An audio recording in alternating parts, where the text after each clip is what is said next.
सुखदेव सिंह गोगामेडी वो हमारी अनमोल धरोहर थी और उनकी हत्या जी बिश्नोई के चमचों द्वारा की ये जग जाहिर है। उसके बाद उग्र विरोध हुआ पूरे राजस्थान में जी। और जो मांगे थी वो मांगे मान ली गई। उसके बाद हम लोगों ने उनके एनकाउंटर की मांग की, जो भी गिरफ्तारियां और जितने भी दोषी हैं उनकी गिरफ्तारियों की मांग की, लेकिन कई दोषी आज भी या तो विदेश चले गए या इनके हाथ नहीं लगे। तो ये जो हमने मांग की वो मांग आज तक पूर्ण नहीं। एनआईए में जांच उन्होंने दे दी, चार्जशीट हो गई, लेकिन आज भी वो दोषी हैं, उनको फांसी नहीं हुई। अब उनका जो परिवार है, परिवार का ये दायित्व बनता है कि वो उग्र रजूआत करे राजस्थान सरकार के पास या केंद्र सरकार के पास कि भाई सुखदेव सिंह गोगामेडी जो थे वो अनमोल रत्न थे समाज के, वो समाज की धरोहर थे, तो उस व्यक्ति को न्याय मिलना चाहिए, उस परिवार को न्याय मिलना चाहिए। तो शीघ्र अतिशीघ्र फांसी होनी चाहिए, लेकिन उसका जो परिवार है वही कहीं ना कहीं मुझे लगता है कि इस घटना से अपनी दूरियां बना चुका है। तो वो एक दुर्भाग्य की बात है। सीधी सीधी बात मैं कहूँ तो आज तक कहीं उनके परिवार ने एनकाउंटर की मांग नहीं की है, तो ये दुर्भाग्य हमारे लिए। वो मांग हम करें। और आज मैंने एक वीडियो वायरल किया है जिसमें मैंने खुला कहा है कि हमारे अनमोल रत्न की जो हत्या लॉरेंस बिश्नोई ने की है, उनके चमचों ने की है, तो यदि कोई भी पुलिसकर्मी उसका एनकाउंटर करता है तो 1,11,11,111 का पुरस्कार क्षत्रिय करणी सेना इस पुलिसकर्मी को देगी। साथ ही उसके परिवार की जो भी व्यवस्थाएं उनकी सुविधा करेगी और उनकी सुरक्षा की भी जिम्मेदारी हमने ली है। अब परिवार के भरोसे हम नहीं छोड़ सकते क्योंकि वो धरोहर थी समाज की, तो हमने इस पे काम शुरू कर दिया है। और साथ ही साथ मैं आपको बताना चाहता हूँ कि मुझे भी कई सारी उसके चमचों, लॉरेंस बिश्नोई के चमचों ने जान से मारने की धमकियां दी है। मैं आपको प्रूफ दे दूंगा। अच्छा, क्या सुखदेव सिंह मेरे गुरु धरोहर थे? उनकी हत्या के बाद मैंने उग्र विरोध किया था लॉरेंस का, रोहित गोदारे का, फिर वीरेंद्र चारण का, इसका अपना एक ये अपना गोल्डी बरार था और एक संपत नेहरा। इन सभी का मैंने उग्र विरोध किया था। उनसे उन लोगों को बुरा लगा और उन लोगों ने मुझे जान से मारने की धमकी दी। दुख की बात यह है कि तुम्हारा गुरु मार दिया जाए, घर में घुस के हत्या कर दी जाए, आप उसका विरोध भी नहीं कर सकते। ऐसा तो कैसा जंगल राज इस भारतवर्ष में पैदा हो गया कि एक लॉरेंस नाम का एक आतंकवादी, मैं उसको आतंकवादी कहूंगा क्योंकि पूरे भारतवर्ष को भयभीत करके रखा। अरे हमें भयभीत नहीं रहे, हमें तो भय मुक्त भारतवर्ष चाहिए। भय मुक्त भारतवर्ष के लिए हम लोगों ने ये केंद्र सरकार बनाई है साहब। तो केंद्र सरकार से सीधी सीधी मेरा प्रश्न है कि उससे क्या लाभ हो रहा है आपको कि आप इतनी घटनाओं के बावजूद भी उस व्यक्ति का एनकाउंटर नहीं कर रहे, न उसको फांसी। अच्छा, कल का बयान मीडिया ने प्रेस कॉन्फ्रेंस में मेरे से पूछा, लॉरेंस बिश्नोई के बारे में पूछा, तो जो लॉरेंस बिश्नोई के बारे में मुझे मेरी अंतरात्मा ने जो कहने को कहा वो मैंने कह दिया, और जो भी कहा वो सही कहा, उसमें कुछ भी गलत नहीं। भाई लॉरेंस बिश्नोई की कस्टडी न राजस्थान को मिली, न गुजरात वालों को जो है जांच एजेंसी को मिली, न पंजाब को मिली, न महाराष्ट्र को। ठीक है, कस्टडी नहीं मिली ना साहब, नहीं मिली। सबको ये बोला गया कि आप यहाँ के इनका इन्वेस्टिगेशन करो। भाई तो ये इतना बड़ा देश प्रेमी व्यक्ति हो गया क्या? और जितना बड़ा देश प्रेमी है तो जितने भी जो पुरस्कार है इस भारतवर्ष के, भाई भारत रत्न दे दो उसको। आपको क्या लगता है इस भारत देश के अंदर भारत की जो जनता है वो भी जानती है और मैं खुद जानता हूं कि कहीं ना कहीं इस व्यक्ति को राजकीय संरक्षण मिला हुआ है, अन्यथा इसकी इतनी बड़ी हिम्मत हो ही नहीं सकती कि वो इस तरह से हत्याओं को अंजाम दे सके। तो ये सिंपल बात है साहब, देश की जनता क्या चाहती है? भाई मुक्त भारतवर्ष चाहती नहीं, कानून अपना काम करे, हम अपना काम करें।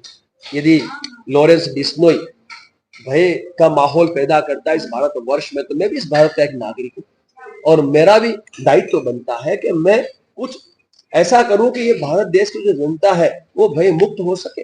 तो जो देखो, ह्यूमन राइट्स अपना काम करे, हम अपना काम करेंगे, क्योंकि उसने हमारा मुखिया मारा है, तो या तो वो एनकाउंटर में पुलिस कर्मी उसे मार दे या वहां से वो निकल गया तो बिल्कुल करनी सैनिक जो है, करनी सेना जो है, जो क्षत्रिय समाज है, वो उसे किसी कीमत में नहीं बख्शेगा। ये क्लियर है साहब, मैं आपके माध्यम से बोल रहा हूँ, क्लियर है। लॉरेंस बिश्नोई हो, चाहे रोहित गुर्दारा हो, चाहे गोल्डीधर हो, चाहे संपत नेहरा हो, चाहे वीरेंद्र चारण हो, एक भी नहीं बख्शा जाएगा। या तो एनकाउंटर हो, फांसी हो, या फिर उनका अंत तो उनका मौत ही है। ठीक, वो करनी सेना जो है, करनी सैनिक जो है, जो गर्म दल है, वो अपनी कार्रवाई करता है। अच्छा, आंतरिक सुरक्षा के लिए भी खतरा है और जो विदेश का जो आपने घटनाक्रम बताया जी, वो भी एक चिंता का विषय है। कहीं न कहीं जो भी घटनाओं को अंजाम दिया जा रहा है, उन घटनाओं से कहीं न कहीं देश की साख भी धूमिल हो रही है। ठीक है, केंद्र सरकार इसका क्या उपयोग ले रही है, क्या नहीं ले रही है, वो हमारा विषय नहीं। हमारा विषय इतना है कि जो देश के जो व्यापारी हैं, उनसे ये जो खंडनी मांगते हैं, जो उनसे फिरौती मांगते हैं, वो कहां तक जायज है।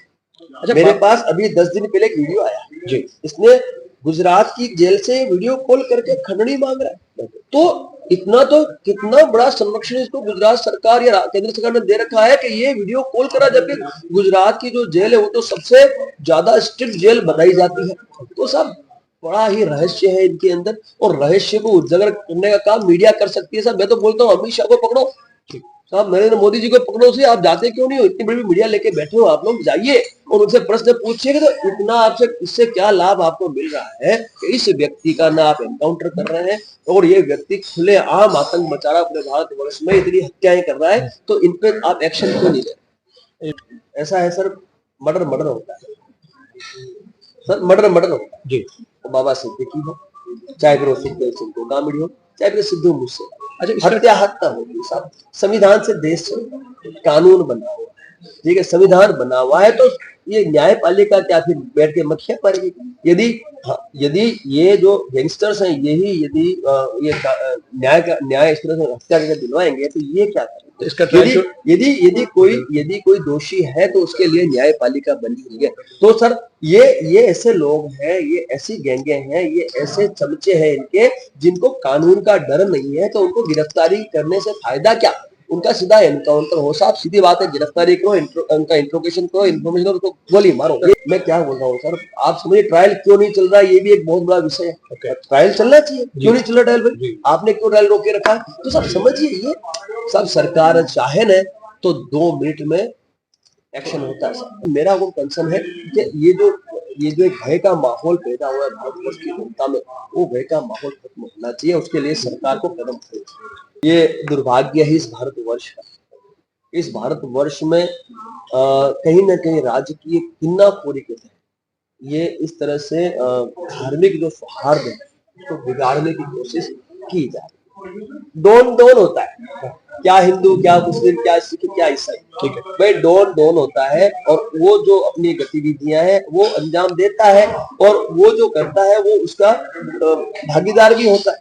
तो इसमें धर्म और जाति कहां से आगे, मैं जानना चाहता हूँ। मेरा ऐसा है, जहां तक मैं मानता हूँ, इस भारत में जो भी बस रहा है वो भारतीय है और इस देश का नागरिक है। रहा हिंदू हृदय समाज, तो मैं आपसे पूछता हूँ, क्या भाजपा में माइनॉरिटी सेल नहीं है? क्या अनुसूचित जाति जनजाति सेल नहीं है ना? तो ऐसा कुछ नहीं है। राजनीतिक पार्टियों को जहां से वोट मिल जाए वो वोट खींचती है।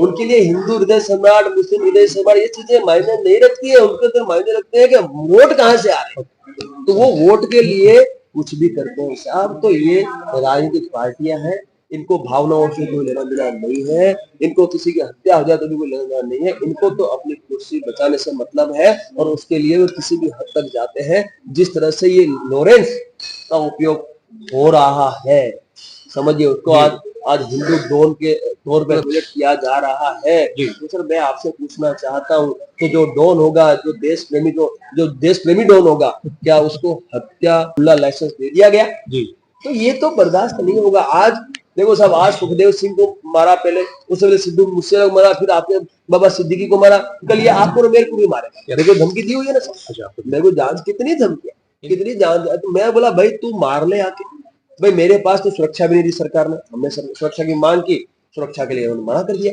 कि आपकी सुरक्षा अस्वीकार की जाती है। कोई बात नहीं भाई, फौजी आदमी, कश्मीर में लड़के आया हूँ, मैं 8 साल आतंकवादियों से देश के लिए रक्षा करके आया, मैं अपनी रक्षा खुद कर लूंगा। मैं पर लोड रखता हूँ, चैम्बर में राउंड रखता हूँ, भाई मौका मिला तो जाने नहीं दूंगा मैं। सिंपल बात है साहब। तो लेकिन एक आम आदमी इस देश का अपनी रक्षा कैसे करेगा? एक व्यापारी जो व्यापार करता है, जिसके टैक्स से ये सरकारें चलती है, वो आदमी अपनी रक्षा कैसे करेगा? उन्हें खुलेआम धमकी आती है, खन्नी मांगती है, उनसे फिरौती मांगी जाती है कि तू 5 रुपया दे तो जिंदा बागी तेरे को जान से मार देंगे। तो साहब ये जो भय है, इस भय को खत्म करने का दायित्व केंद्र सरकार का है कि नहीं? तो वो हमारी मांग है, केंद्र सरकार इस पे कदम उठाए और ऐसे जो तत्व है इस देश में है, चाहे वो लॉरेंस बिश्नोई हो, चाहे उसके जितने भी चमचे, उन सबका एक लॉरेंस बिश्नोई या जो ये गैंग्स है जी, ये हमें उन्हीं से जानना पड़ेगा कि भाई ये जो फिरौती आप मांगते हो उसमें किस किस का हिस्सा। करेक्ट भाई, तू जेल में रह के तू फिरौती मांग रहा है तो तू ये बता कि हिस्सा किसका है, तेरा है और जो पुलिस प्रशासन तुझे सुरक्षा दे रही है उसका भी है, या जो सरकार तुझे संरक्षण दे रही है उसका भी है। तो ये तो बताएगा कौन? ठीक, अरे वो बताएगा साहब। लो, आप तो मीडिया हो, देश का चौथा स्तंभ हो, सब खुले आम पूछो और पूछ भाई तेरा ये पैसा तो 5-5 करोड़ तू जो मांगता है, तेरे लोग मांगते हो, पैसा जाता कहाँ है, तू किस किसको देता है? सही। क्षत्रिय समाज की ही एक आवाज है, वो आवाज को लेके मैं मेरे गुरु थे जो उनको न्याय और अधिकार दिलाने चाहिए। करणी सेना का राष्ट्रीय अध्यक्ष स्टेटमेंट दे, प्रधानमंत्री क्या है वो लिख के देता है क्या आपको? मैं करणी सेना का राष्ट्रीय अध्यक्ष संस्थापक हूँ साहब। तो उनके बाद मेरे पास सारे के सारे राइट्स है, मैं ऐसे स्टेटमेंट नहीं दे रहा हूँ। सारा जो दायित्व है मेरे पास है, मैं कर रहा हूँ। उनकी धर्मपत्नी भी उसी दिशा में काम कर रही है और भी छोटे मोटे कई संगठन है वो काम कर रहे हैं। लेकिन मैं इतना कहता हूँ कि जो क्षत्रिय करणी सेना जो है, हमारी करणी सेना जो है, वो करणी सेना एक आमतौर पर करणी सेना की तरफ से हम सभी मिलके इस दिशा में क्या क्षत्रिय समाज पूरा साथ, क्षत्रिय समाज के कितने गिनने जाओ, सभी क्षत्रिय संगठन और सभी क्षत्रिय हमारे साथ है। बाकी अपवाद हर जगह होता है, अपवाद कहाँ नहीं होता है, लेकिन इतना है कि जो दिशा में हम लोग कदम ला रहे हैं, वो दिशा देश और राष्ट्र हित का है और हमारे लिए उससे बड़ा कुछ नहीं। अंतरात्मा तो क्लियर बोल रही है कि लॉरेंस बिश्नोई एक हाथा है, उसको हथियार बनाया है और उस हथियार के माध्यम से ये उसको संरक्षण देते हुए और जो उन्हें कार्य करने हैं उन कार्यों को अंजाम दे रहे हैं, जो हमें ज्ञात हो रहा है। जो हमारा भी भाई, हम भी तो पढ़े लिखे हैं, घास तो हम भी नहीं खाते अभी तो। भारत का प्रत्येक व्यक्ति ये चीज़ जानता है कि कहीं ना कहीं लॉरेंस को जो संरक्षण है वो संरक्षण केंद्र सरकार का है, तभी ये इतनी हिम्मत कर रहा है। और सीधी बात है साहब, यदि आदमी हत्याओं को अंजाम देता हो और उसके बाद भी उसकी कस्टडी नहीं मिलती हो तो सर ये तो एक लॉजिक है साहब कि भाई कहीं ना कहीं संरक्षण केंद्र सरकार का संरक्षण है। और संरक्षण केंद्र सरकार में कौन है साहब? सीधी बात देखो, अमित शाह है, मोदी जी है, जो माई बाप तो दो ही हैं। तो कहीं ना कहीं अब उसके पीछे का बड़ा रहस्य है, वो रहस्य आप जान सकते हो किन से? उन्हीं से। उनसे बैठ के साहब बात करोगे, मत पत्रकारगण यदि जानना चाहेगा तो वो अवश्य बताने के लिए बाध्य है।